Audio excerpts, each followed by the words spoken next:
যিনি হাসরের মাঠে উম্মতের জন্য আল্লাহর আদালতে আল্লাহ যেদিন হাকিম হবেন, আমরা যেদিন আসামি হব, আমার নবী সেদিন উকিল হবেন। যিনি উম্মতের জন্য শাফাআত করবেন, সেই নবীজির উম্মত হিসাবে আল্লাহ পাক আমাদের সকলকে কবুল করেছেন। এই জন্য শুকরিয়া তান সকলে পড়ুন আলহামদুলিল্লাহ। মগবাজার দরবার শরীফে আমি প্রতি বছর এই রমাদানুল কারীমের তৃতীয় রমজান আসি। আমি আপনাদেরকে নিয়ে যতটুকু কথা বলি আপনারা শোনেন, আমিও খুব শান্তি পাই। আর শান্তি পাবো না কেন?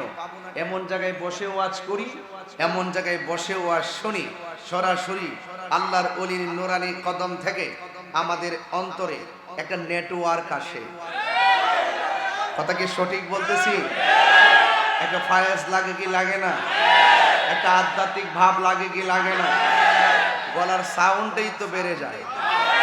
বলেন ইজ্জতের মালিককে। আমি দেখতে পাচ্ছি মগবাজার দরবার শরীফের আজকে তৃতীয় রমজান কারীমের মাহফিল। ভেতরে জায়গা নেই, মানুষ 10 জনের জায়গায় 15 জন, 20 জনের জায়গায় 30 জন, এভাবে বসে বসে গাদাগাদি করে আপনারা চেপে চেপে বসেছেন। যতগুলো মানুষ বসে আছেন ততটুকু মানুষ দাঁড়িয়ে আছে। মানুষ তিল ধারণের জায়গা নেই, বাহিরের মাঠ ভর্তি, রাস্তাঘাট ভরপুর। এটা একমাত্র কোনো ব্যক্তির আকর্ষণে নয়, এটা আল্লামা আব্দুল হামিদ রহমতুল্লাহ আলাইহির উসিলায় আমার দয়াল নবীর মহব্বতের কারণ। কথা বলেন ঠিক না? এই জন্য আপনাদের কাছে আমি যতটুকু কথা বলবো আমরা মনোযোগের সাথে কথাগুলো শুনবো।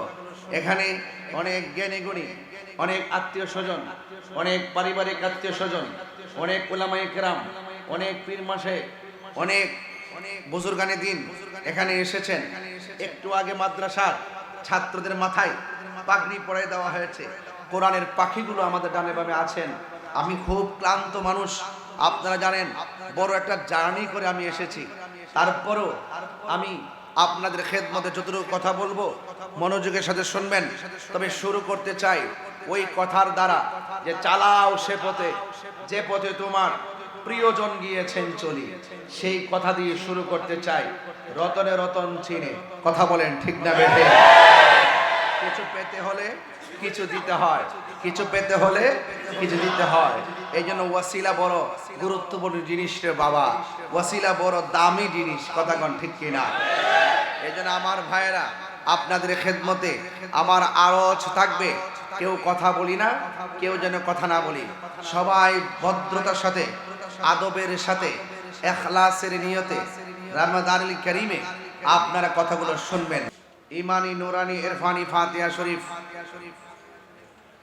সদারত করছেন মগবাজার দরবার শরীফের বর্তমান সাজ্জাদুর রশিদ আলা হযরত মহান মুর্শিদ কিবলা পীরে তরিকত আলহাজ আল্লামা হাবিবুল্লাহ বাগদাদি আল কাদরি হুজুর মুদ্দাজিল্লাহুল আলী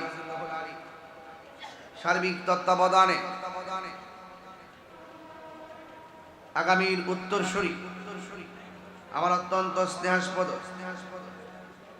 আলহাজ মুহিবুল্লাহ আল কাদরি মুদ্দাজিল্লাহুল আলী ওয়া মুবাল্লিগিন উলামায়ে কেরাম, উলামায়ে আহলে সুন্নাহ, মসজিদের ইমাম এবং খতিব বৃন্দ, মগবাজার তো ঢাকার আশেপাশের যত জায়গা থেকে, বাংলাদেশের বিভিন্ন দিক দিগন্ত থেকে মগবাজার দরবার শরীফে আগত আশিকিন, জাকিরিন, মুহিব্বিন, প্রেমিক বৃন্দ এবং পর্দার আড়ালে অবস্থানরতা আমার সরলা অবলা মা ও বোনেরা, যে মহান রব্বে করিম আমাদের সকলকে আজকের মাহফিলে আল্লাহর ওলির কদমে আসা, বসার, কথা বলার, শোনা এবং বলার সুযোগ দিচ্ছেন, সেই মহান রব্বে করিমের কুদরতি কদম মুবারক শুকরিয়া তান সকলে পড়ি আলহামদুলিল্লাহ।